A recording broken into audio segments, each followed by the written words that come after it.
This was the time when I was doing a lot of online exercising classes, fitness classes.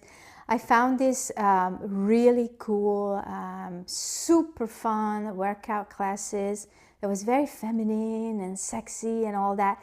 And my soul definitely needed that, just coming out of chronic pain symptoms and crazy TMJ issues.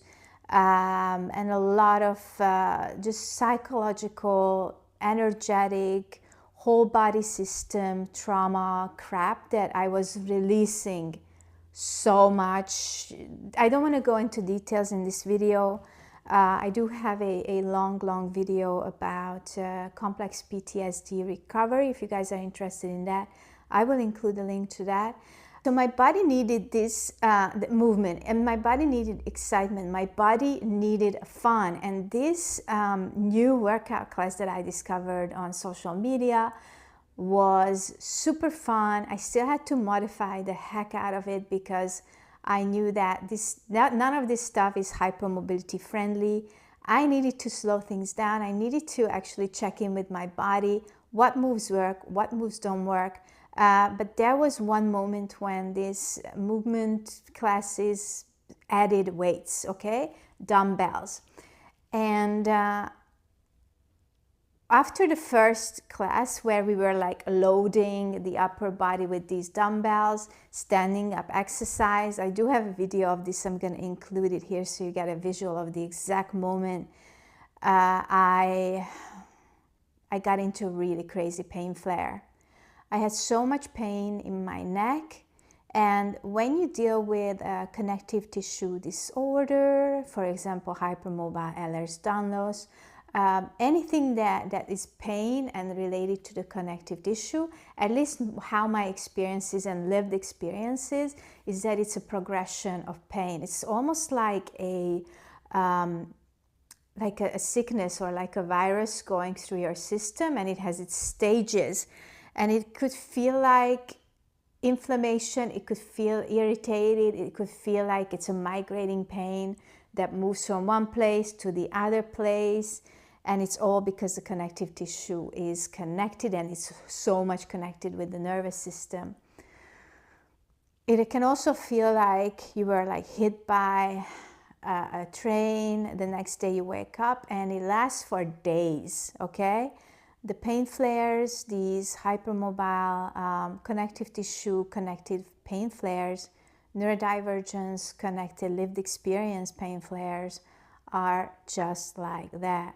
So I was in the middle of this crazy pain flare, and I never wore one of those neck braces, but this was the first time that I knew it would have felt so good.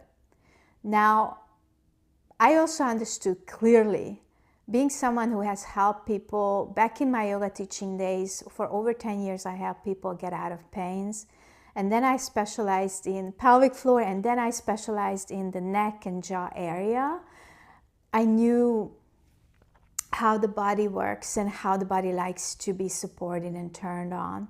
So I started to experiment based on what the neck brace is supposed to do.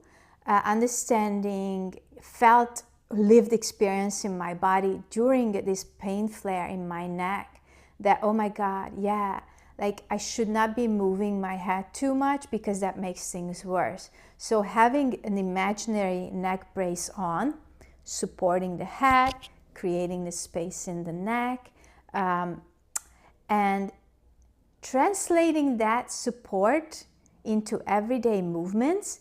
There was one moment I want to include here as well. This was exactly from that time when I was like bending down to get water from the little water thingy in the kitchen, and I noticed that I was doing that cervical tilt, so I had to simply straighten up and lengthen. So this is one of the things you can also do. I'm going to show it to you at the end of the video, just a practical movement, and I'm also going to give you a generalized advice what to do as well.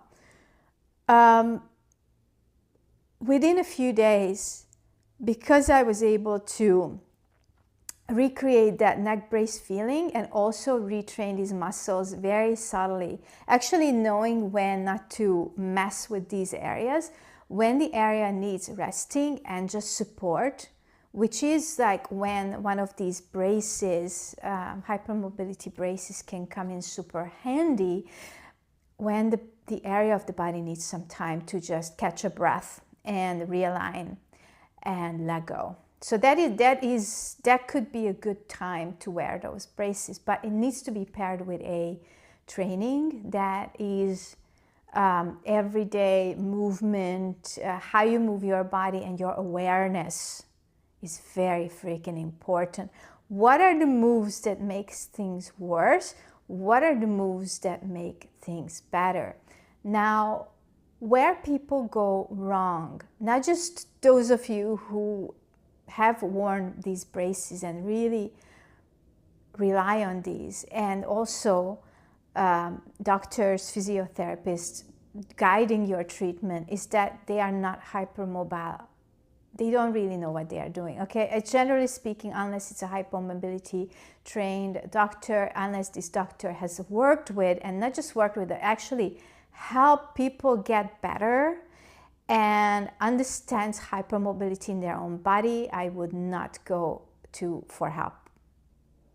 Yeah, so one of these moves that I was doing, and this was during that pain flare, I was bending down to get the water and see what's going on in, like, I'm gonna like slow it down there. Now you decompress. There's a compression going on here, so to decompress is there.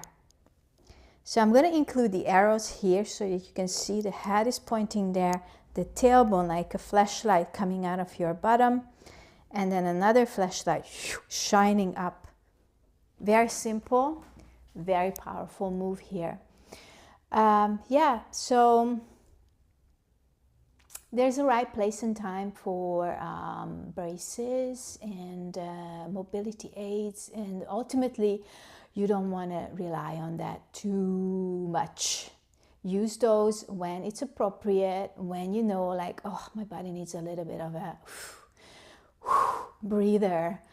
They are good. I know in my body, as a hypermobile person as well, highly sensitive, neurodivergent person, it feels so good. But please, please, please understand that when you overuse them, you're training your body and you're losing very important key deep core like neck muscles as well. So we need to train them, guys. We need to add in the training, and that's why I have these super subtle little moves that you can do. Start with just simple, one move at a time, and work with the connection.